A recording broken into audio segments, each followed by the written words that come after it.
అందరికీ హాయ్ అండి. Welcome to Prithvi tailor. అందరూ ఎలా ఉన్నారు? నా ఛానల్ని సబ్స్క్రైబ్ చేసుకోకపోతే సబ్స్క్రైబ్ చేయండి, నాకు సపోర్ట్ చేయండి.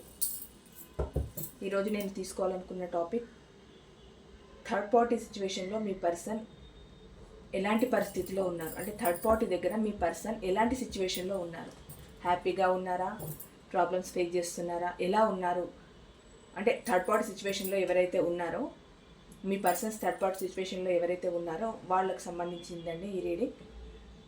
థర్డ్ పార్టీ దగ్గర ఎలా ఉన్నారు, ఎలాంటి సిచ్యువేషన్లో ఉన్నారు, హ్యాపీగా ఉన్నారా, సాడ్గా ఉన్నారా, దీనికి సంబంధించి రీడింగ్ తీయాలనుకుంటున్నానండి ఈరోజు.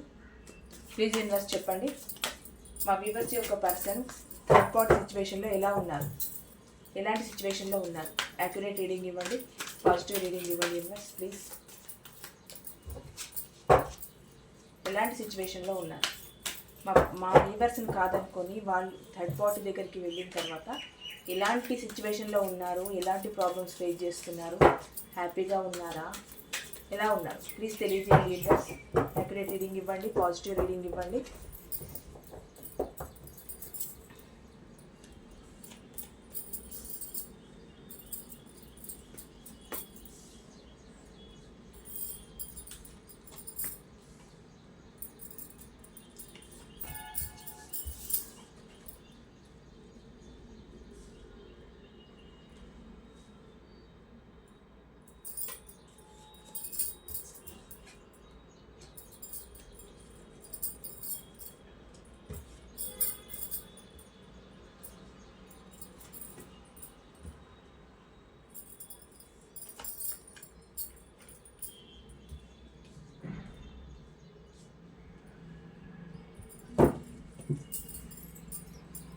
Bottom of the deck, 5 of Pentacles, 8 of Cups,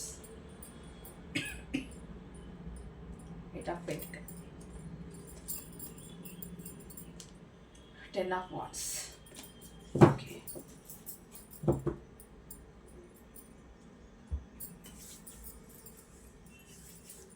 me person third party దగ్గర ఎలాంటి సిచ్యువేషన్లో ఉన్నారనంటే, ఫస్ట్ ఆఫ్ ఆల్ మీ పర్సన్ యొక్క థర్డ్ పార్టీకి చాలా ఆప్షన్స్ ఉన్నాయండి. అంటే ఇది ఎలాంటి రిలేషన్ వాళ్ళకైనా కావచ్చు, ఎలాంటి సిచ్యువేషన్లో ఉన్న వాళ్ళకైనా కావచ్చు, మీ పర్సన్ యొక్క థర్డ్ పార్టీకి చాలా ఆప్షన్స్ ఉన్నాయి. చాలా అంటే చాలా ఆప్షన్స్ ఉన్నాయి. కానీ అన్ని ఆప్షన్స్లో కూడా మీ పర్సన్నే కావాలనుకున్నారు, వచ్చారు, మీ పర్సన్తో ఉంటున్నారు. కానీ అదంతా జెన్యూన్గా ఉండడం కాదు. కావాలనుకునే వచ్చారు, మీ పర్సన్ కావాలనుకునే వెళ్ళారు, మీ పర్సన్ని కావాలనుకునే ఆ వ్యక్తి ఎవరో థర్డ్ పార్టీ మీ పర్సన్ లైఫ్లోకి వచ్చారు, మీ పర్సన్ని కావాలనుకున్నారు, వచ్చారు. ఒకటి ఏంటంటే, మీ పర్సన్ యొక్క థర్డ్ పార్టీకి చాలా ఆప్షన్స్ ఉన్నాయి. చాలా అంటే చాలా ఆప్షన్స్ ఉన్నాయి. ఈ ఆప్షన్స్ ఉండడం వల్ల గతంలో కావాలనుకున్నారు, మీ పర్సన్ కావాలనుకున్నారు, మీ పర్సన్ లైఫ్లోకి వచ్చారు, ఎన్ని ఆప్షన్స్ ఉన్నా. కానీ ఇప్పుడు ఏంటి అని అంటే, మీ పర్సన్ యొక్క ఆఫర్ని తను నెగ్లెక్ట్ చేస్తున్నారు. అది యాక్చువల్లీ చెప్పాలంటే ఏంటి అని అంటే, మీ పర్సన్ని ఇగ్నోర్ చేస్తున్నారండి. మీ పర్సన్ యొక్క థర్డ్ పార్టీ, ఆ థర్డ్ పార్టీ మీ పర్సన్ని ఇగ్నోర్ చేస్తున్నారు. ఎందుకు ఇగ్నోర్ చేస్తున్నారు అని అంటే, తనకు గతంలోనే చాలా ఆప్షన్స్ ఉన్నాయి ఉండడం వల్ల మీ పర్సన్ని ఇగ్నోర్ చేస్తున్నారు. ఆ విషయం మీ పర్సన్కి తెలియకుండా మీ పర్సన్ ఆ థర్డ్ పార్టీ లైఫ్లోకి వెళ్ళిపోయారు. వెళ్ళిపోవడం వల్ల ఏం జరిగింది అని అంటే, సరే ఉన్నన్ని రోజులు బాగున్నారా, తర్వాత ఏం జరిగింది అని అంటే, మీ పర్సన్ యొక్క థర్డ్ పార్టీకి ఎన్నెన్నో ఆప్షన్స్ ఉన్నాయన్న విషయం మీ పర్సన్కి ఇప్పుడు అర్థమవుతుంది. మీ పర్సన్కి ఇప్పుడు అర్థమవుతుంది. ఎలాగనంటే, మీ పర్సన్ని టోటల్గా అవాయిడ్ చేయడం, పక్కన పెట్టేసేయడం, ఇగ్నోర్ చేయడం, ఎక్కువ టైం ఇవ్వకపోవడం, ఎక్కువగా మాట్లాడకపోవడం, అంటే ఇంకా టోటల్గా మీ పర్సన్ని పక్కకు పెట్టేశారు ఆ థర్డ్ పార్టీ. వీళ్ళ మధ్యలో ఏంటి అని అంటే, సరైన కమ్యూనికేషన్ లేదు, సరైన అండర్స్టాండింగ్ లేదు. చాలా అంటే చాలా ఫీల్ అవుతున్నారు మీ పర్సన్. ఇప్పుడు మీ పర్సన్కి యూనివర్స్ ఒక అవకాశం ఇచ్చింది. ఎలా ఇచ్చింది అని అంటే, మీ రూపంలో యూనివర్స్ మీ పర్సన్కి ఒక అవకాశం ఇచ్చింది. కానీ మీ పర్సన్ ఏంటంటే, యూనివర్స్ ఇచ్చిన అవకాశాన్ని మీ పర్సన్ ఇంకా అది చేజేతులారా పోగొట్టుకున్నారు. ఎలా అనంటే, థర్డ్ పార్టీ సిచ్యువేషన్లోకి వెళ్ళి తన లైఫ్ని చూసుకొని మిమ్మల్ని పక్కకు పెట్టేసి ఎవరికో తన ప్రేమని కేరింగ్ని అన్ని వాళ్ళకి ఇస్తూ మిమ్మల్ని పక్కకు పెట్టేసి మిమ్మల్ని ఎలాగైతే ఇగ్నోర్ చేశారో, మిమ్మల్ని ఎలాగైతే పక్కకు పెట్టారో, మిమ్మల్ని ఎంతగా అవాయిడ్ చేశారో ప్రజెంట్ తను కూడా అదే సిచ్యువేషన్లో ఉన్నారండి. యూనివర్స్ ఇచ్చిన అవకాశాన్ని, మీ రూపంలో యూనివర్స్ తనకిచ్చిన అవకాశాన్ని మీ పర్సన్ కాలదనుకున్నారు. అందుకు గతంలో మీకు ఏదైతే చేదు అనుభవాలను మీకు మిగిల్చి వెళ్ళిపోయారో, ఎలాగనంటే సరైన కమ్యూనికేషన్ లేక, మాట్లాడడానికి మీకు అవకాశం ఇవ్వక, మిమ్మల్ని ఇగ్నోర్ చేసి, చీకొట్టి, విపరీతమైన మాటలతో కానీ చేతలతో కానీ మీ మనసును బాధపెట్టి, మిమ్మల్ని బాధపెట్టి, మిమ్మల్ని ఒక ఎమోషనల్ ఫూల్ని చేసి, మీకు కావలసిన నీడ్స్ మీ దగ్గర నుంచి తీసుకొని మిమ్మల్ని ఎందుకు కొరగాకుండా అట్లా రోడ్డు పైన వదిలేసి ఎట్లా వెళ్ళిపోయారో సేమ్ అదే సిచ్యువేషన్ మీ పర్సన్కి ఇప్పుడు ఎదురవుతుందండి. మిమ్మల్ని ఎలాగైతే బాధ పెట్టారో అది ఖచ్చితంగా కర్మ అనేది ఉంటుంది కదా, ఆ కర్మ ఎవరిని వదిలిపెట్టదు. ఒక మనిషిని అకారణంగా బాధ పెడితే అది ఈరోజు కాకపోతే రేపైనా ఖచ్చితంగా వాళ్ళ జీవితంలో అది జరుగుతుంది. ఎందుకంటే ఏ కారణం లేకుండా థర్డ్ పార్టీని చూసుకొని ఎగిరెగిరి పడుతూ మీ పర్సన్ మిమ్మల్ని ఎంత బాధ పెట్టారు, ఎంత చీట్ చేశారు, మిమ్మల్ని ఎంత ఎమోషనల్గా ఆడుకున్నారు మీతో, అసలు మీరు బతకాలా వద్దా అన్న సిచ్యువేషన్కి తీసుకొచ్చారు మీ పర్సన్ మిమ్మల్ని. సేమ్ అలాంటి సిచ్యువేషన్నే ఇప్పుడు కర్మ రూపంలో మీ పర్సన్ అనుభవిస్తున్నారండి. అంటే మీకు ఏదైతే చేదు అనుభవాలు మిగిల్చారో అదే చేదు అనుభవాలను యాజ్ ఇట్ ఈజ్గా ఇప్పుడు తను అనుభవిస్తున్నారు మీ పర్సన్. ఇక్కడ ఏంటి అని అంటే ఆ థర్డ్ పార్టీ తనకు తను ఒక హ్యాపీ బౌండరీ వేసేసుకున్నాడు. అంటే ఎవరైనా కావచ్చండి, లేడీస్ జెంట్స్ ఎవరైనా కావచ్చు, వీళ్ళు వాళ్ళని చెప్పట్లేదు. తనకు సంబంధించినంత వరకు తనకు వేరే రిలేషన్లో ఉన్నారు. థర్డ్ పార్టీ అనేవాళ్ళు వేరే రిలేషన్లో ఉండడం వల్ల మీ పర్సన్ని దూరం పెట్టేసి ఆ రిలేషన్లో ఒక హ్యాపీ రిలేషన్ని ఏర్పరచుకోవాలి, అక్కడ హ్యాపీగా ఉండాలి అన్న ఉద్దేశంతో ఇక్కడ మీ పర్సన్ని చాలా అవాయిడ్ చేయడం, పక్కన పెట్టేసేయడం, చీగొట్టేయడం, ఇంకా నువ్వేంటి నా లైఫ్లో, నువ్వెంత నా లైఫ్లో అన్నట్టు ఉండడం, ఇలా జరుగుతుందండి. తనకు ఒక హ్యాపీ బౌండరీ వేసేసుకున్నారు. ఎందుకంటే తనకు ఉన్న థర్డ్ పార్టీతో, అంటే మీ పర్సన్కి తను థర్డ్ పార్టీ, మీకు తన థర్డ్ పార్టీ అయితే తనకి ఇంకో పార్టీ మీ పర్సన్కి థర్డ్ పార్టీయే కదా. ఆ థర్డ్ పర్సన్తో మీ పర్సన్ యొక్క థర్డ్ పార్టీ ఆ పర్సన్తో హ్యాపీగా ఉండడానికి తనకు కావాల్సిన వాతావరణాన్ని అంతా తను క్రియేట్ చేసుకుంటున్నారు. అంటే ఇంకా మీ పర్సన్ని టోటల్గా వదిలేసినట్టే. ఇంకా మీ పర్సన్ తన లైఫ్లో వద్దనుకుంటున్నారు ఆ థర్డ్ పార్టీ ఎవరైతే ఉన్నారో. ఇక్కడ చాలా స్వార్థంగా ఆలోచిస్తున్నారు మా థర్డ్ పార్టీ. ఎలాగనంటే మనీ పరంగా. ఇప్పుడు నేను అందరినీ అనట్లేదండి, ఆ థర్డ్ పార్టీ మీ పర్సన్ లైఫ్లోకి వచ్చిందే ఒక మనీ పర్పస్ పైన. ఎలాగనంటే తనకు కావాల్సిన నీడ్స్ అన్నీ జరగాలి అని అంటే మనీ కావాలి. ఆ మనీ కోసమే మీ పర్సన్ యొక్క లైఫ్లోకి రావడం జరిగింది. ఇక్కడ మీ పర్సన్ దగ్గర ఎప్పుడైతే మనీ సరిగ్గా లేదో, కొంచెము మనీ పరంగా మీ పర్సన్ కొంచెం ఎక్కడైతే ఇబ్బంది పడుతూ ఉన్నారో, అంటే ఇక్కడ మనీ పరంగా ఇబ్బంది పడుతున్నారని చూపించట్లేదండి, కానీ ఆ థర్డ్ పార్టీ అనేవాళ్ళు మనీ పరంగా చాలా స్వార్థంగా ఉన్నారు కనుక గతంలో మీ పర్సన్ ఎంతో హెల్ప్ చేసి ఉంటారు. ఆ థర్డ్ పార్టీకి ఫైనాన్స్ పరంగా చాలా హెల్ప్ చేసి ఉంటారు. ఇప్పుడు ఆ హెల్ప్ ఏదైతే తగ్గిందో వెంటనే మీ పర్సన్ పైన ఉన్న ఆ ఎఫెక్షన్ అనేది తగ్గిపోయింది ఆ థర్డ్ పార్టీకి. తను వేరే పర్సన్ని చూస్ చేసుకొని అక్కడ స్వార్థంగా ఉన్నారు. ఏంటి అని అంటే తనకు కావాల్సిన నీడ్స్ మొత్తం అందుతున్నాయి అక్కడ. ఫైనాన్స్ పరంగా కానీ, మిగతా పరంగా కానీ, తన జీవితానికి సంబంధించి కానీ అన్ని నీడ్స్ తనకు సంబంధించిన పర్సన్ నుండి తనకు అందుతున్నాయి. స్వార్థంగా ఉన్నారు అక్కడ. వాళ్ళ పర్సన్తో మీ థర్డ్ పార్టీ చాలా హ్యాపీగా ఉన్నారు. చూడండి, ఇక్కడ మీ దగ్గర నుంచి ఎటువంటి నీడ్స్, ఫైనాన్స్ నీడ్స్ కానీ, మిగతా నీడ్స్ కానీ మీ నుండి పొంది మిమ్మల్ని ఎంత చీట్ చేసి పక్కన పెట్టేసి మీరు తన జీవితంలోనే లేరు అని చెప్పి మిమ్మల్ని చాలా నిర్దాక్షిణ్యంగా వెళ్ళిపోయి కనీసం మీ మొహం చూడడానికి కూడా ఇష్టపడని సిచ్యువేషన్కి మీ పర్సన్ వచ్చారు. సేమ్ అలాంటి సిచ్యువేషన్నే ఇప్పుడు మీ పర్సన్ ఎదుర్కొంటున్నారు. ఎందుకంటే ఆ థర్డ్ పార్టీ యొక్క పర్సన్ ఎవరైతే ఉన్నారో, ఆ థర్డ్ పార్టీ యొక్క పర్సన్ ఎవరైతే ఉన్నారో వాళ్ళు సేమ్ యాజ్ ఇట్ ఈజ్గా అదే చూపిస్తున్నారు. అక్కడ వాళ్లకు మంచి సంబంధించిన అన్ని హ్యాపీనెస్, ఫైనాన్స్ నీడ్స్ అన్నీ అందుతున్నాయి. అందుకని మీ పర్సన్ అక్కడ పక్కకు పెట్టేసి హ్యాపీగా వాళ్ళతో జాలీగా ఉంటున్నారు, స్వార్థంగా ఉన్నారు. ఎందుకంటే మీ పర్సన్ నుంచి ఇప్పుడు తనకి ఎలాంటి సదుపాయాలు కానీ, ఫైనాన్స్ నీడ్స్ కానీ మిగతా నీడ్స్ కానీ ఇంకా అందట్లేదు. ఇంకా ఎందుకు వేస్ట్ అంటే మీ పర్సన్ ఒక టిష్యూ పేపర్ లాగా తీసి పడేశారనమాట. తనకు ఎటువంటి నీడ్స్ అయితే అందాయో అప్పటి వరకు హ్యాపీగా మీ పర్సన్తో ఉన్నారు. ఎప్పుడైతే అవి అందడం తగ్గిపోయిందో ఇంకా వెంబడే ఇంకొక థర్డ్ పార్టీని చూసుకున్నారు. అంటే వీళ్ళకి ఏంటి అని అంటే ఆ థర్డ్ పార్టీకి డబ్బు పరమైన సౌకర్యం ఉండాలి. ఆ డబ్బు పరమైన సౌకర్యం మీ పర్సన్ దగ్గర అందినన్ని రోజులు హ్యాపీగా ఉన్నారు. ఎప్పుడైతే మీ పర్సన్ దగ్గర అటువంటి ఫెసిలిటీ లేదు అని అర్థమైందో వెంబడే ఇంకొక పార్టీకి జంప్ అయిపోయారు. అలాంటి పర్సన్స్ని ఏమంటారు అసలు? ఇక్కడ ఏంటి అని అంటే మీ పర్సన్ ఆ థర్డ్ పార్టీ ఇంకా మీ పర్సన్ లైఫ్లో ఉన్నట్టు ఊహించుకుంటున్నారు. అంటే అంత మోసం చేసినా కూడా చూడండి, మీ పర్సన్ ఇంత మోసం చేసినా మీ పర్సన్ మీ లైఫ్లో ఉన్నట్టు మీరు ఎలా ఊహించుకుంటున్నారో ఆ థర్డ్ పార్టీ అంత మోసం చేసినా మీ పర్సన్ ఇంకా తన లైఫ్లో ఉన్నట్టే ఊహించుకుంటున్నారు.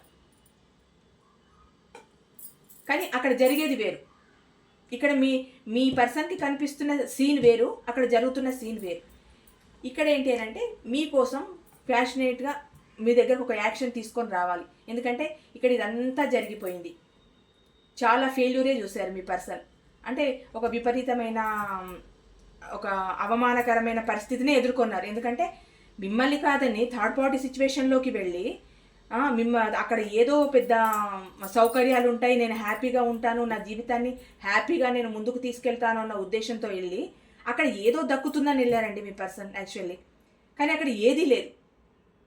తనేంటబ్బా అంటే మళ్ళీ ఇంకో పార్టీ దగ్గరికి వెళ్ళిపోయారు. ఆ థర్డ్ పార్టీ అనే పర్సన్ ఎవరైతే ఉన్నారో వేరే దగ్గరికి వెళ్ళిపోయారు. అప్పుడు ఇంకా మీ పర్సన్కి ఇంకా సిచ్యువేషన్ ఎలా ఉంటుంది? అప్పుడు ఏమవుతుంది అంటే మళ్ళీ మీ లైఫ్లోకి రావాలని చూడడం, మీ దగ్గరికి రావాలని చూడడం. మీ పర్సన్ మీ దగ్గరకు ఒక యాక్షన్ తీసుకొని రావాలి, మీతో మాట్లాడాలని. ఏంటంటే గొడవలు. ఇప్పుడు ఆ థర్డ్ పార్టీ ఎవరైతే ఉన్నారో ఆ థర్డ్ పార్టీ ఇంకొక పర్సన్ని చూజ్ చేసుకోవడం వల్ల మీ పర్సన్కి ఆ థర్డ్ పార్టీకి దగ్గర చాలా గొడవలు అవుతున్నాయండి. ఎలాగనంటే అసలు నువ్వెంత అంటే నువ్వెంత అన్న రేంజ్లో వాళ్ళ మధ్యలో గొడవలు జరుగుతున్నాయి. ఎంతైనా తనని కావాలనుకొని వచ్చిన మనిషిని పక్కన పెట్టేసి తను కావాలనుకున్న మనిషి దగ్గరికి వెళ్ళారు కదా. ఇలాంటి సిచ్యువేషన్స్ జరుగుతాయి. ఎందుకనంటే అక్కడ ఎక్కువ ప్రిఫరెన్స్ ఇచ్చారు మీ పర్సన్. ఏంటంటే మీరు ఎంత ప్రాధేయపడినా మీ ప్రేమ, మీ కేరింగ్, మీరు మీ పర్సన్ కోసం పడిన ఆరాటం అంతా ఒక టిష్యూ పేపర్ లాగా తీసి పడేశారు కదా మీ పర్సన్. సేమ్ ఇప్పుడు అలాగే ఆ థర్డ్ పార్టీ కూడా మీ పర్సన్ దగ్గర మీ పర్సన్ అలాగే టిష్యూ పేపర్ లాగా తీసి పడేస్తున్నారు. ఎందుకంటే తనకు వేరే ఆప్షన్ దొరికింది, వెళ్ళిపోయారటు ఆ థర్డ్ పార్టీ. ఇంకా మీ పర్సన్తో అవసరం లేదు. అక్కడ గొడవలు ఏంటి అని అంటే నువ్వు అక్కడికి వెళ్ళిపోయావు కదా, నాతో ఎందుకు ఉండట్లేదు అని మీ పర్సన్, నా ఇష్టం ఉన్నట్టు నేనుంటాను అన్న రీతిలో ఆ థర్డ్ పార్టీ. అంటే ఇప్పుడు మీ దగ్గర ఒక రకమైన అదే చనువు ఏంటి ఒక మాట అనడం కానీ పడడం కానీ మీ దగ్గర ఉన్నంత చనువు థర్డ్ పార్టీ దగ్గర ఉండదు కదా. మిమ్మల్ని ఏదైనా అనొచ్చు, మీరు ఏ మాట అన్నా పడవచ్చు. మీ దగ్గర ఒకలాంటి స్వతంత్రం ఉంటుంది. అక్కడేముంటుంది? ఆ థర్డ్ పార్టీ అన్న పర్సనే థర్డ్ పార్టీ. తను ఎలా ఉండడానికైనా ఇష్టపడవచ్చు, ఎలా ఉండడానికైనా నిర్ణయం తీసుకోవచ్చు. అక్కడ మీ పర్సన్కి అర్థం కాని విషయం ఏంటి అని అంటే మీ పర్సన్ని కావాలని వచ్చిన మిమ్మల్ని పక్కకు పెట్టి ఎక్కడో దానయ్యో దానమ్మనో పట్టుకొని అక్కడికి వెళ్ళడం వల్ల ఎలాంటి సిచ్యువేషన్స్ ఫేస్ చేశారనంటే ఒక రకంగా అసలు మనిషికి ఎన్ని అవమానాలు జరగాలో అన్ని అవమానాలు ఆ థర్డ్ పార్టీ దగ్గర మీ పర్సన్కి జరుగుతున్నాయండి. కానీ ఏంటి అని అంటే ఒక బిల్డప్ ఇవ్వడం మీ ముందు, నేను హ్యాపీగా ఉన్నాను, అక్కడ నేను చాలా హ్యాపీగా ఉన్నాను. అక్కడ మీ పర్సన్ దగ్గర మనీయే లేనిది అసలు ఆ థర్డ్ పార్టీ మీ పర్సన్ని కేరే చేయడు. ఎందుకంటే ఆ థర్డ్ పార్టీకి కావాల్సింది డబ్బు కదా. ఆ డబ్బు ఉన్నన్ని రోజులే మీ పర్సన్ దగ్గర ఉంటారు. ఆ డబ్బే లేకపోయిన తర్వాత మీ పర్సన్కి ఏం అవసరం? మళ్ళీ డబ్బున్న వాళ్ళ దగ్గరని చూసుకుంటారు. వాళ్ళకి చాలా ఆప్షన్స్ ఉన్నాయి కదండి. ఇక్కడ స్టార్టింగ్లోనే థర్డ్ పార్టీకి చాలా ఆప్షన్స్ ఉన్నాయని చెప్పాను కదా. చాలా ఆప్షన్స్ ఉన్నాయి. మీ పర్సన్ కాకపోతే ఇంకొకరు, అలా వాళ్ళ జీవితాన్ని వాళ్ళు చూసుకుంటున్నారు. కానీ ఇక్కడ తెలియాల్సింది ఏంటి అంటే మీ పర్సన్కి తెలియాలి థర్డ్ పార్టీ ఎలాంటి వాళ్ళు, వాళ్ళతో తన జీవితం ఎలా ఉంటుంది, నన్ను కావాలనుకున్న పర్సన్తో నా జీవితం ఎలా ఉండేది, థర్డ్ పార్టీ దగ్గరికి నేను వెళ్ళి ఎలాంటి రిస్క్ ఫేస్ చేస్తున్నాను, నా మనిషిని నేను కాదనుకున్నాను, ఇంత ప్రేమ చూపించి ఇంత కేరింగ్ చూపించి నా కోసం నా ఫ్యామిలీ కోసం ఫైనాన్స్కు సంబంధించి ఇంత హెల్ప్ చేసి నాకు ఎటువంటి కష్టం రాకుండా ఒక రకంగా నన్ను పువ్వులో పెట్టి చూసుకున్న నా పర్సన్ వదిలేసి నేను థర్డ్ పార్టీ దగ్గరికి వెళ్తే ఆ థర్డ్ పార్టీ ఇంకొకరిని చూసుకొని నన్ను చీగొట్టాడు. మరి ఇటువంటి సిచ్యువేషన్లో నేను ఉండడం అవసరమా అని మీ పర్సన్ అసలు అనుకోవాలి. ఇక్కడ ఏంటంటే వాళ్ళిద్దరి మధ్య చాలా గొడవలు జరుగుతున్నాయండి, చాలా ఇష్యూస్ జరుగుతున్నాయి. ఇది ఎవరికి ఎలా రిజనేట్ అయితే అలా తీసుకోండి, ఏ రిలేషన్కైనా కావచ్చు, ఇది ఒక్కరికని నేను చెప్పట్లేదు. ఇక్కడ మీ పర్సన్ని చాలా మోసం చేసిందండి ఆ థర్డ్ పార్టీ. మోసం చేశాడు, మోసం చేసింది, ఆడామగ అందరికీ వస్తుంది. మీ పర్సన్ని టోటల్గా ఓ నూతిలో ముంచేశారు ఆ థర్డ్ పార్టీ అనేవాళ్ళు. చాలా మోసం చేశారు. స్వార్థంతోనే వీళ్ళ లైఫ్లోకి వచ్చారు, స్వార్థంతోనే ఉన్నారు, స్వార్థంతోనే వాళ్ళని మోసం చేసి వేరే వాళ్ళ దగ్గరికి వెళ్ళిపోయారు. ఈ విషయం మీ పర్సన్కి అర్థమయ్యే మీ దగ్గరికి రావాలనుకుంటున్నారు. మీ పర్సన్ ఇప్పుడు మీ దగ్గరికి రావాలనుకుంటున్నారు. థర్డ్ పార్టీ సిచ్యువేషన్లో మీ పర్సన్ ఎదుర్కొని సమస్య లేదు, పడని మాట లేదు, చాలా దుర్భరమైన జీవితాన్ని గడుపుతున్నారండి. థర్డ్ పార్టీ దగ్గర ఏదో మీ ముందర బిల్డప్ చూపిస్తున్నారు అంతే తప్పితే అంతకు మించి ఏం లేదు. థర్డ్ పార్టీ దగ్గర మీ పర్సన్ అసలు హ్యాపీగా లేరండి. మీ థర్డ్ పార్టీ మీ పర్సన్కి చుక్కలు చూపిస్తున్నారు. ఎందుకంటే వాళ్ళకి ఆప్షన్ చాలా ఉండడం వల్ల అక్కడికి వెళ్ళిపోయి మీ పర్సన్ వేస్ట్ ఫెలోగా, వేస్ట్ మనిషిగా చూస్తున్నారు. చాలా నీచంగా చూస్తున్నారు థర్డ్ పార్టీ మీ పర్సన్. అసలు మీ పర్సన్ మీ దగ్గరకు వస్తారా? సరే, థర్డ్ పార్టీ దగ్గర మీ పర్సన్ చాలా ఇదిగా ఉన్నారు. చూడండి, భారంగా ఫీల్ అవుతున్నారు మీ పర్సన్. ఎంత భారంగా ఫీల్ అవుతున్నారు, ఈ రిలేషన్లోనే భారంగా ఫీల్ అవుతున్నారు. కానీ ఆయన కూడా థర్డ్ పార్టీ దగ్గరే ఉన్నారు. తనకు రిగ్రెట్ ఫీల్ అయ్యి మళ్ళీ మీ దగ్గరికి వస్తారంటే ఇదిగోండి, నైట్ ఆఫ్ పెంటికల్ మీ దగ్గరికి రావాలనే ఉంది. ఒక కమిట్మెంట్, గతంలో మీకు కమిట్మెంట్ ఇవ్వకపోవచ్చు, కానీ ఇప్పుడు మీ దగ్గరికి రావాలని అనుకుంటున్నారు. థర్డ్ పార్టీ నుంచి మూవ్ ఆన్ అవ్వాలనుకుంటున్నారండి మీ పర్సన్. అంటే ఆ థర్డ్ పార్టీ పెడుతున్న బాధలకి, ఆ థర్డ్ పార్టీ చూపిస్తున్న నరకానికి, తను వేరే వాళ్ళతో ఉండడము, ఇవన్నీ మీ పర్సన్కి చాలా బాధ కలిగిస్తున్నాయి. వాళ్ళ మధ్యాహ్నం వస్తున్న గొడవలు, మిమ్మల్ని కాదనుకొని థర్డ్ పార్టీ దగ్గర ఉండడం, ఇవన్నీ తన మనసుకి చాలా బాధ అనిపించి ఆ థర్డ్ పార్టీ దగ్గర నుంచి మూవ్ ఆన్ అయిపోవాలనుకుంటున్నారు. అంటే మీ దగ్గరికి రావాలనుకుంటున్నారు, థర్డ్ పార్టీ నుంచి మూవ్ ఆన్ అవ్వాలనుకుంటున్నారు. ఎప్పుడైనా మనల్ని కావాలనుకొని వచ్చిన వ్యక్తికి, మనం కావాలనుకొని వెళ్ళిన వ్యక్తికి ఆకాశానికి భూమికి ఉన్నంత తేడా ఉంటుంది. ఎందుకంటే మనల్ని కోరి వచ్చిన ప్రేమలో చాలా స్వచ్ఛత, నిజాయితీ, జెన్యూనిటీ అన్నీ ఉంటాయి. మనం కోరుకున్న ప్రేమలో ఉండవానంటే అది అందరి విషయంలో సాధ్యం కాదండి. ఆ అదృష్టవంతులు చాలా తక్కువగా ఉంటారు. ఎందుకంటే కోరుకొని వెళ్ళిన ప్రేమ దగ్గర ఒక రకమైన అవమానాలే ఎదుర్కొంటారు. అక్కడ ప్రేమ పంచడం పోయి ఒక రకమైన చీప్గా చూస్తారనమాట. ఎప్పుడైతే మీరే కావాలి, నువ్వే కావాలి అని పదే పదే పదే అనడం వల్ల ఏమవుతుంది అంటే అక్కడ ఖచ్చితంగా మీ సెల్ఫ్ రెస్పెక్ట్ దిగజారిపోతుంది. ఎంతసేపు వాళ్ళని అడుక్కోవడమే ఉంటుంది. ఆ అడుక్కోవడం వల్ల ఏమవుతుందంటే టోటల్గా మీరు డ్యామేజ్ అయిపోతారు. అంటే ఇప్పుడు మీ పర్సన్ దగ్గర మీరు అదే అయ్యారండి. ఎందుకంటే విపరీతమైన ప్రేమను చూపించేసి కావాలి కావాలి కావాలి అనుకునేసరికి మీ ప్రేమని ఒక చాలా లైట్గా తీసుకున్నారు మీ పర్సన్.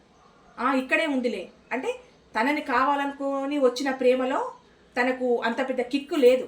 తను కావాలనుకున్న ప్రేమ కోసం వెళ్ళారు కదా, అక్కడ కిక్కు కనిపించింది, కానీ అక్కడ చుక్కలు చూపిస్తున్నారు అనమాట. మళ్ళీ ఏంటి అని అంటే మళ్ళీ టోటల్గా తిరిగి భూమి తన చుట్టూ తను తిరిగి మళ్ళీ వచ్చినట్టు మీ పర్సన్ మళ్ళీ మీ దగ్గరికి రావాలనుకుంటున్నారు. గతంలో మీకు కమిట్మెంట్ ఇవ్వకపోయినా ఇప్పుడు కమిట్మెంట్ ఇవ్వాలనుకుంటున్నారు. స్వార్థంగా మీ నుంచి వెళ్ళిపోయారండి మీ పర్సన్. మీ మధ్య గొడవలు, ఇష్యూస్, విపరీతమైన ఆర్గ్యుమెంట్స్, వీటన్నిటి వల్ల మీ పర్సన్ మీ నుంచి వెళ్ళిపోయారు.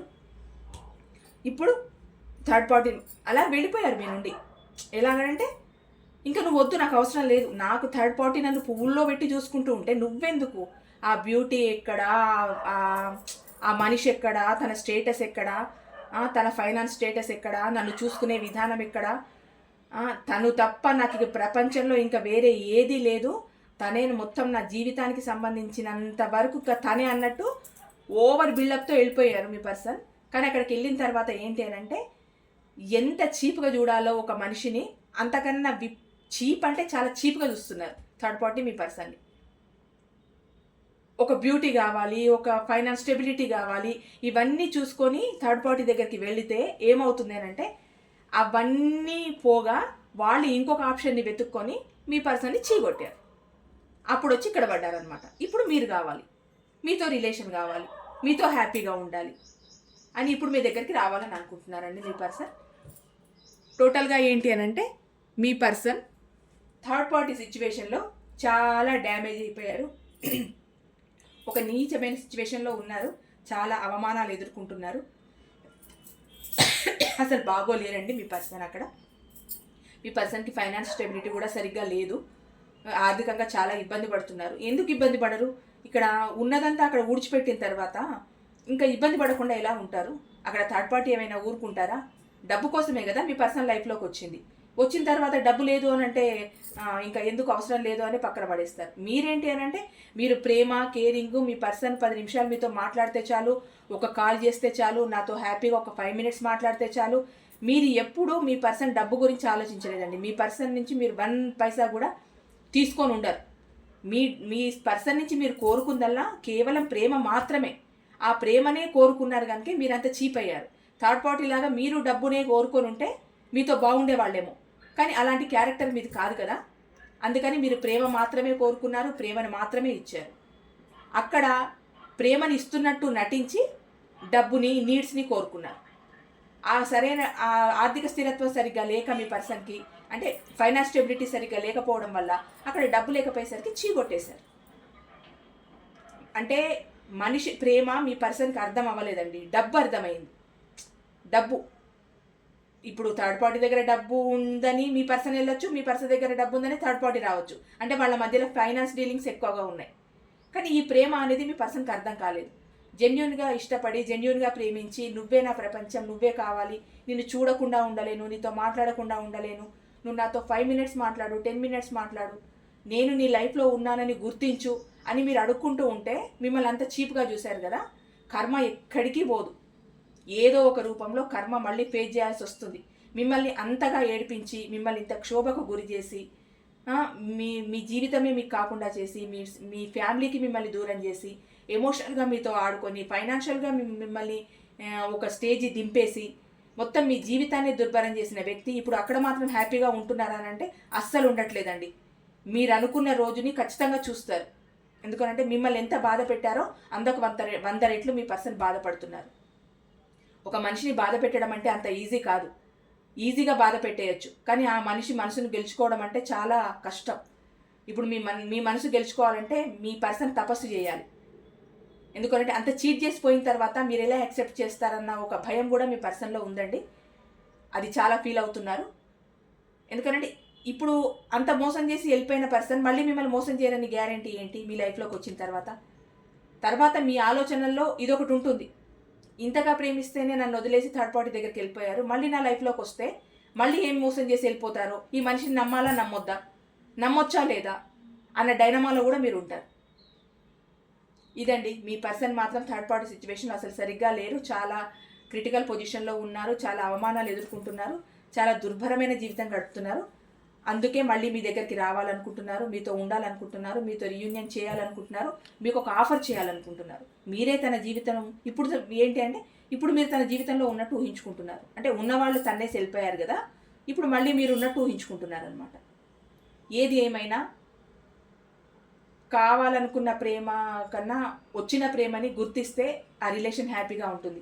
మీరు ప్రేమని ఇచ్చారు, వద్దనుకొని వెళ్ళిపోయారు, అక్కడ కావాలనుకున్నారు, అక్కడ తన జీవితం అంతా చిందరవందర అయిపోయింది, మళ్ళీ మీ దగ్గర రావాలనుకుంటున్నారు. ఏదైనా జెన్యూన్గా ఉన్న ప్రేమ జెన్యూనేనండి. నీడ్స్ కోసం చూస్తున్న ప్రేమ అది అక్కడి వరకే ఉంటుంది. అది అయిపోయిన తర్వాత ఆ కర్మే వాళ్ళని దూరం చేస్తుంది. నిజాయితీగా మీ పర్సన్ మీకు కావాలి, మీది నిజాయితీ అయిన ప్రేమ అని మీరు అనుకున్నారు కాబట్టే మీ బంధం మీ దగ్గరికి ఖచ్చితంగా వస్తుంది. ఆ థర్డ్ పార్టీ వాళ్ళ లైఫ్లో నుంచి ఖచ్చితంగా వెళ్ళిపోతారు. ఇదండి ఈరోజు reading. Thank you so much.